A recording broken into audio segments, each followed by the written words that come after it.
بسم اللہ الرحمن الرحیم۔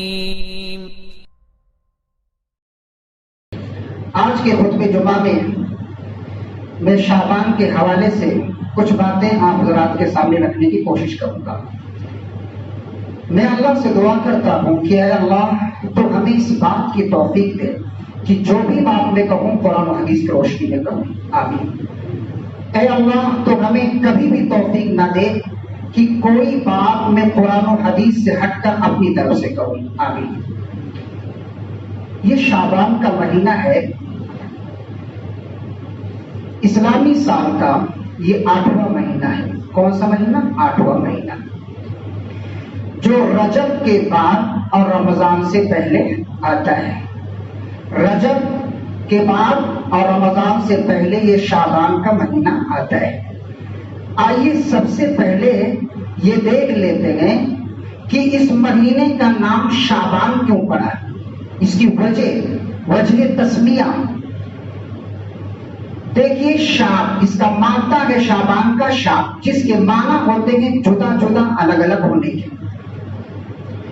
سمیہ بذالک لتشابہ العرب فیہ ای تفرقہم فی طلب المیاہ۔ عرب اس مہینے میں پانی کی تلاش میں متفرق طور پر پھیل جاتے تھے، اس لیے اس مہینے کا نام کیا پڑ گیا؟ شعبان۔ شعبان کے یہ ایسا مبارک مہینہ ہے کہ اللہ کے نبی صلی اللہ علیہ وسلم تقریباً پورے اس مہینے کے روزہ رکھتے تھے۔ رمضان سے 1-2 دن پہلے آپ ترک کر دیا کرتے تھے۔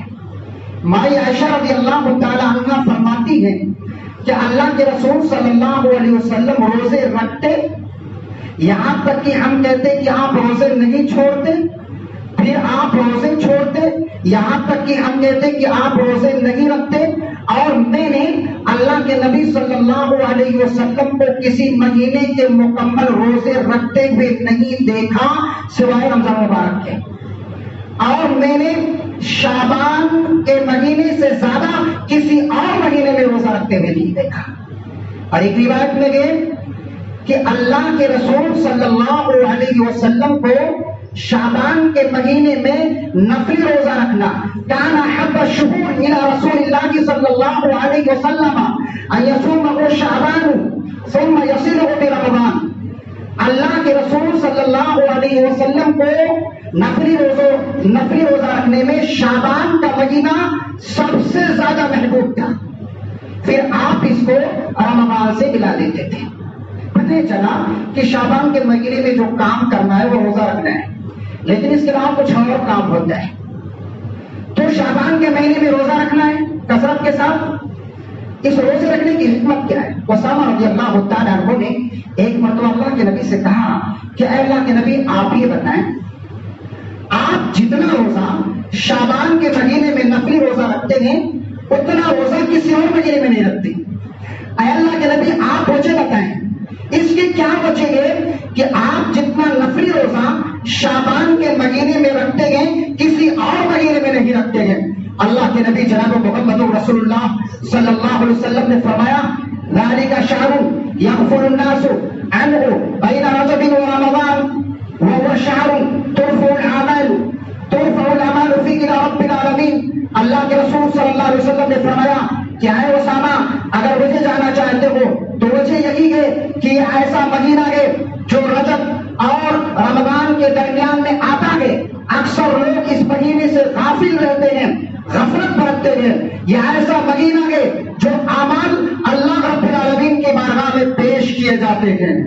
یہ شعبان کا مہینہ ایسا ہے، وہ شہر، یہ ایسا مہینہ ہے کہ اعمال اللہ رب العالمین کی بارگاہ میں پیش کیے جاتے ہیں۔ فأحب أن يرفع عملي وأنا صائم، اور مجھے یہ بات پسند ہے کہ جب میرے اعمال اللہ رب العالمین کی بارگاہ میں پیش ہوں تو میں روزے کی حالت میں ہوں۔ پتہ یہ چلا، حکمت یہ معلوم ہوئی کہ شعبان کے مہینے میں اعمال اللہ رب العالمین کی بارگاہ میں پیش ہوتے ہیں۔ ایک پیشی یہ سالانہ ہے اور ایک تو صبح و شام کے فجر اور عصر کے وقت وہ فرشتے جو آتے اور جاتے ہیں تو اللہ تعالیٰ جب وہ آسمان پر جاتے ہیں تو اللہ فرشتے فرشتوں سے پوچھتا ہے کیف ترکتم عبادی، اے فرشتے یہ بتاؤ میرے بندوں کو آپ نے کس حالت میں چھوڑا ہے؟ فرشتے جواب دیتے ہیں فیقولون، کہتے ہیں اتیناہم وہم یصلون وترکناہم وہم یصلون، کہتے ہیں اے اللہ جب ہم آپ کے بندے کو چھوڑ کر آئے تب وہ نماز کی حالت میں تھے، جب ان کے پاس گئے تب بھی نماز کی حالت میں تھے۔ پتہ یہ چلا کہ یہ اعمال کی پیشی روزانہ ہوتی ہے، فجر اور عصر کے وقت اعمال ہمارے پیش کیے جاتے ہیں۔ ایک اعمال کی پیشی ہفتے میں 2 دن ہوتی ہے، پیر، سوموار اور جمعرات کو۔ تورث الاعمال الی رب العالمین، اعمال اللہ رب العالمین کے پاس پیش کیے جاتے کا یوم الاثنین والخمیس، سوموار کو اور جمعرات کو اعمال پیش کیے جاتے ہیں اللہ رب العالمین کی طرف۔ فأحب أن يعرض عملي وأنا صائم، اللہ کے نبی کہتے ہیں مجھے یہ بات پسند ہے کہ جب میرے اعمال اللہ رب العالمین کی بارگاہ میں پیش ہو تو میں روزے کی حالت میں رہوں۔ پتہ یہ چلا اعمال کی پیشی 3، ایک سالانہ پیشی جو شعبان کے مہینے میں اعمال پیش کیے جاتے ہیں، دوسرے جو روزانہ صبح و شام یعنی فجر اور عصر کے وقت ہمارے اعمال پیش کیے جاتے ہیں، ایک تو سوموار اور جمعرات کے دن اعمال پیش کیے جاتے ہیں۔ تو پتہ یہ چلا کہ ہمیں شعبان کے مہینے میں کثرت کے ساتھ روزے رکھنے، لیکن اللہ کے نبی صلی اللہ علیہ وسلم کا معمول تھا، آپ نے روایت میں گئے اذا انتصف شعبان فلا تصوموا، آپ نصف شعبان کے بعد روزہ رکھنے سے منع کرتے تھے، یعنی 15 شعبان کے بعد روزہ نہ رکھو۔ کیوں؟ اس لیے آپ کی توانائی، آپ کی طاقت بحال لگے، کیونکہ آنے والا جو مہینہ اور رمضان کا مہینہ ہے اس کے روزے فرض گئے تاکہ طاقتور رہو، آپ کے اندر توانائی رہے۔ اس لیے اللہ کے نبی جناب محمد رسول اللہ صلی اللہ علیہ وسلم نے فرمایا اذا انتصف شعبان فلا تصوموا، نصف شعبان کے بعد روزہ نہ رکھو۔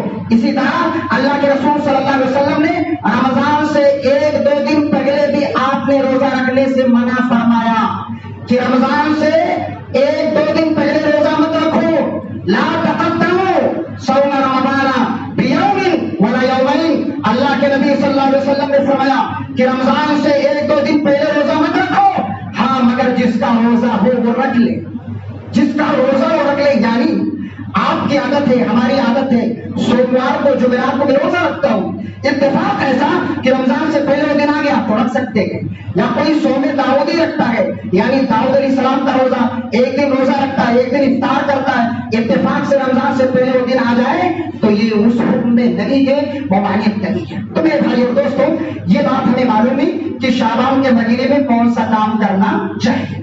شعبان کے تعلق سے بہت سی بے بنیاد روایتیں گڑھی گئی ہے اور لوگوں کے سامنے پیش کیا جاتا ہے، عوام بیچاری جو نہیں سمجھتی ہے وہ کہتی ہے کہ مولانا صاحب نے فلاں صاحب نے شعبان کے حوالے سے یہ بات بیان کی گئی، بہت زیادہ اس کی فضیلت ہے۔ نہیں، اس کی فضیلت میں بے شمار حدیثیں گڑھی گئی، موضوع روایتیں ہیں، میں آپ کے سامنے بیان کرتا ہوں عمل کرنے کے لیے نہیں، عمل کرنے کے لیے بلکہ یہ جاننے کے لیے کہ موضوع روایت ہے، اس پر عمل نہیں کرنا، اس لیے بیان کرتا ہوں۔ ایک روایت تو یہ کہ شعبان و شہری اور رمضان و شہر اللہ، شعبان میرا مہینہ ہے اور رمضان اللہ کا مہینہ، یہ کون سی بات؟ غلط روایت، یہ موضوع ہے، من غلط ہے۔ اور ایک روایت میں بیان کیا جاتا ہے کہ مائی عائشہ رضی اللہ تعالیٰ عنہا کے پاس اللہ کے رسول صلی اللہ علیہ وسلم تھے، آپ اچانک غائب ہو گئے، مائی عائشہ بھی آپ کے پیچھے پیچھے گئی، کیا دیکھتی ہے کہ اللہ کے نبی بقی میں ہیں۔ اللہ کے نبی صلی اللہ علیہ وسلم نے دیکھا تو کہا اے عائشہ تمہارا کیا خیال ہے کہ اللہ اس کے رسول تمہیں دھوکہ دیں گے؟ عائشہ رضی اللہ تعالیٰ عنہ نے کہا مجھے اس بات کا اندیشہ ہوا کہ کہیں آپ کسی دوسری بیوی کے ہاں نہ چلے گئے ہو۔ اللہ کے نبی نے فرمایا کہ دیکھو اللہ تبارک و تعالیٰ شعبان کی 15ویں شب کو رات کو آسمانی دنیا پر آتا ہے اور اللہ تبارک و تعالیٰ اتنی لوگوں کی مغفرت کرتا ہے جتنے بنو کلب کے بکریوں کے بال ہیں۔ یہ روایت موضوع ہے، من گھڑت ہے، ضعیف ہے، کمزور ہے کہ شعبان کی 15 تاریخ کو اللہ آتا ہے آسمانی دنیا پر اور اتنے لوگوں کی بخشش کرتا ہے فَيَغْفِرُ لِأَكْثَرَ مِنْ شَارِ غَنَمِ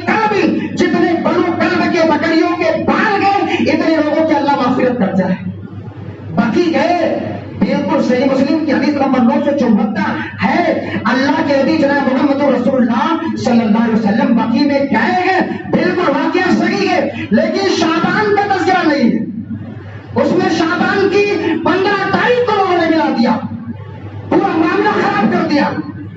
روایت اس طرح کے مائی عائشہ رضی اللہ تعالیٰ عنہ کا بیان کرتی ہے کہ ایک روز اللہ کے رسول صلی اللہ علیہ وسلم میرے پاس تھے۔ آپ صلی اللہ علیہ وسلم نے جو چادر اوڑھ رکھی تھی، آپ نے اپنے جوتے کو نکالا اور چادر کو نکالا، آپ اپنے سرہانے رکھ کر سو گئے، اور جو چادر آپ نے پہن رکھی تھی اس چادر کا ایک کونا آپ نے بستر پر بچھا دیا، آپ صلی اللہ علیہ وسلم لیٹ گئے۔ اتنے میں آپ نے سوچا، یہ سمجھا کہ میں سو گئی ہوں۔ اللہ کے نبی صلی اللہ علیہ وسلم آہستہ سے اٹھے، آپ نے اپنا جوتا پہنا، اپنے چادر کو لیا، دروازہ کھولا، پھر آپ نے دروازہ آہستہ سے بند کر دیا۔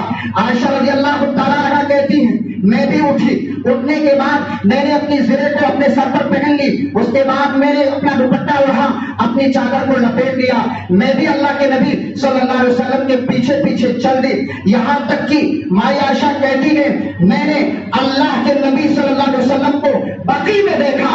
آپ بقی میں گئے، وہاں پر آپ نے اہل بقی کے لیے آپ نے دعا کر رہے ہیں، اور اس دوران مائی عائشہ کہتی ہے آپ نے 3 مرتبہ اپنے ہاتھ کو اٹھایا۔ پھر عائشہ رضی اللہ عنہا کہتی ہے میں واپس پلٹی، جب اللہ کے نبی پلٹے میں بھی واپس پلٹی، جب اللہ کے نبی تھوڑا تیز چلے میں بھی تیز تیز چلنے لگی، پھر جب آپ ہلکا چلتے میں بھی ہلکا ہلکا چلنے لگی۔ پھر کہتی ہے جب اللہ کے نبی اور تیز دوڑے میں بھی تیز دوڑتے دوڑتے گھر میں آ کے پہنچی۔ اللہ کے نبی گھر میں پہنچ کے آپ نے کہا عائشہ یہ بتاؤ، ظاہر سی بات ہے اگر کوئی تیز تیز چلتا ہے اس کی کیفیت کیا ہوتی ہے؟ سانس پھولا ہوا ہوتا ہے۔ اللہ کے نبی نے فرمایا عائشہ بتاؤ آپ کا سانس کیوں پھولا ہوا ہے؟ عائشہ نے کہا کچھ نہیں اللہ کے نبی، کوئی بات نہیں۔ اللہ کے نبی نے کہا لتخبرنی او لیخبرنی اللطیف الخبیر، اے عائشہ تم مجھے بتا دو یا وہ اللہ بتا دے گا جو باریک بھی ہے، جو ساری خبروں کو ساری چیزیں اس کے علم میں ہے، مجھے بتا دو۔ عائشہ رضی اللہ تعالیٰ عنہا کہتی ہے میں نے اللہ کے نبی کو سب کچھ بتا دیا۔ پھر کہتی ہیں اللہ کے نبی کہتے ہیں اے عائشہ آگے آگے جو میرا جو ایک سایہ مجھے دکھائی دے رہا تھا کیا وہ آپ ہی تھے؟ عائشہ کہتی ہے اللہ کے نبی میں ہی تھی۔ پھر کہتی ہے اللہ کے نبی نے میرے سینے پر اپنے ہاتھ کو مارا، کہتی ہے اس سے مجھے تکلیف محسوس ہوئی۔ پھر اللہ کے نبی نے فرمایا اظن تھی اللہ علیہ ورسولہ، اے عائشہ کیا تمہارا یہ خیال ہے اللہ اس کے رسول تمہارے اوپر ظلم کریں گے؟ اللہ کے نبی نے فرمایا دیکھو عائشہ فإن جبریل آتانی حین رأیتی فأخفاه منك فأخفاه منك فأعجبته فأخفيته منك ولم يكن يدخل عليك وقد وضعت ثيابك۔ یہ روایت لمبی۔ اللہ کے نبی صلی اللہ علیہ وسلم فرماتے ہیں اے عائشہ جب آپ نے دیکھا مجھے تو اس وقت میرے پاس جبریل امین تھے، جبریل تھے آئے ہوئے تھے، جبریل علیہ السلام نے آپ سے چھپاتے تھے، فنادانی مجھے پکارا، فاجبتہ فاخفیتہ منکی، تو اے عائشہ میں نے بھی آپ سے چھپاتے تھے آہستہ سے جبریل علیہ السلام، جبریل کو میں نے جواب دیا، اور جبریل آپ کے پاس آ نہیں سکتے تھے۔ ولم یکن یدخل علیک وقد وضعت ثیابک، کہ آپ نے اپنے اضافی کپڑے اتارے تھے۔ پھر اللہ کے نبی کہتے ہیں میں نے یہ خیال کیا وظننت ان قد رقدت، کہ آپ سو گئی ہیں، آپ سو گئی ہیں، فکرہت ان اوقظک، میں نے ناپسند کیا کہ عائشہ میں آپ کو جگاؤں، وخشیت ان تستوحشی، اور پھر مجھے اس بات کا بھی خدشہ ہوا کہ کہیں میرے بغیر تم خوف و وحشت میں مبتلا نہ ہو جاؤ۔ فقال، پھر اللہ کے نبی نے فرمایا کہ جبریل نے مجھے کہا اے محمد آپ کے رب نے یأمرک ان تأتی اہل البقیع فتستغفر لهم، آپ کے رب نے آپ کو حکم دیا ہے کہ آپ اہل بقیع کے پاس جائیں، ان کے لیے مغفرت کی دعا کریں۔ تو عائشہ رضی اللہ تعالیٰ عنہا نے کہا ہم ان کے لیے کیسے دعا کریں؟ اللہ کے نبی نے فرمایا السلام علی اہل الدیار من المؤمنین والمسلمین ویرحم اللہ المستقدمین منا والمستاخرین وإنا ان شاء اللہ بکم للاحقون۔ یہ روایت ہے صحیح مسلم کی روایت ہے، لیکن اس کو ملا دیا گیا کہ یہ شعبان کی 15 تاریخ، شعبان کی 15 تاریخ کا تذکرہ یہ نہیں کہ اللہ تعالیٰ آسمان دنیا پر آتا ہے، اسی لیے لوگ 15 شعبان کو قبرستان میں جاتے ہیں۔ قبرستان جانے کی کیا وجہ؟ اسی لیے جانا گئے، صحابہ گئے تھے، تابعی گئے تھے، نہیں، ارے کیا کیا کیا جاتا ہے، سڑکوں کو سجا دیا جاتا ہے، گلیوں کو سجا دیا جاتا ہے، گھروں کو سجایا جاتا ہے، مسجدوں کو سجایا جاتا ہے، اور قبرستان کے اندر ٹیوب لائٹ لگا دی جاتی ہے، میرے بھائیوں دوستوں خوب سجایا جاتا ہے، اور قبرستان جاتے حقیقت کے ساتھ یہاں تو اللہ کے نبی بقی گئے گئے، یہ واقعہ بالکل درست ہے، لیکن اس میں کہاں تذکرہ ہے کہ اللہ کے نبی صلی اللہ علیہ وسلم 15 شعبان میں تھی، کہاں تذکرہ ہے؟ یہ کڑی بھی بات ہے۔ ایک تو اور کہتے ہیں کہ اللہ کے نبی صلی اللہ علیہ وسلم نے فرمایا کہ شعبان کی جب 15ویں تاریخ ہو تو اس رات میں قیام کرو، نماز پڑھو، اور اس کے اگلے دن روزہ رکھو، اس میں بھی تذکرہ لگی ہے۔ لیکن لوگ رکھ رہے، بہت سارے لوگ روزہ بھی رکھتے ہیں 15 شعبان کی رات میں، جاگتے گئے، نماز پڑھتے گئے، اتنی رکعت یہ مل جائے گا، یہ مل جائے گا، 100 رکعت پڑھ لو، ہر رکعت میں سورہ فاتحہ، اس کے بعد سورہ اخلاص 10 بار، اگر ایسا کرو گے تو آپ کی ہر حاجت پوری ہو جائے گی۔ اگر آپ لوگ محفوظ میں بدبخت لکھے گئے ہیں تو اللہ تعالیٰ اس کو مٹا کے آپ کو نیک بخت لکھ دے گا، آپ کے آئندہ 1 سال کے گناہ معاف کر دیے جائیں گے۔ چھوٹی بات ہے، من گھڑت بات ہے۔ اللہ کے نبی صلی اللہ علیہ وسلم نے اس رات میں 14 رکعت نماز پڑھی، اس کے بعد کچھ سورتوں کی تلاوت کی، پھر آپ نے کہا علی دیکھو جو میں نے کیا ہے، اگر کوئی ایسا کرے گا تو اس کو 20 مقبول حجوں کا ثواب ملے گا، 20 مقبول حج کا ثواب ملے گا، اور 20 سال کے مقبول، 20 سال کے روزے کا ثواب ملے گا مقبول۔ اللہ اکبر! یہ کہاں سے آئی باتیں؟ یہ غریبی باتیں ہیں، یہ موضوع ہے، من گھڑت ہے، اس کا اسلام سے کوئی تعلق نہیں، لیکن عمل کیا جا رہا ہے۔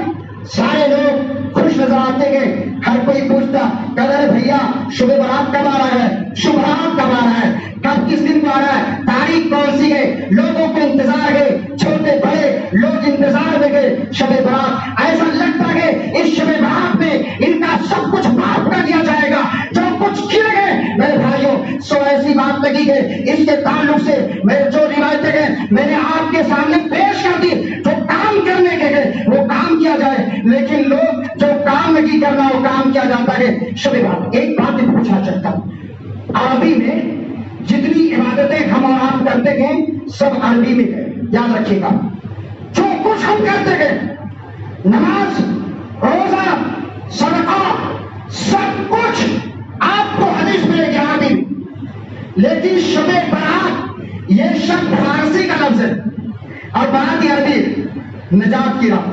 کچھ لوگوں نے کہہ دیا یہ تو جہنم سے آزادی کی رات ہے، نعوذ باللہ۔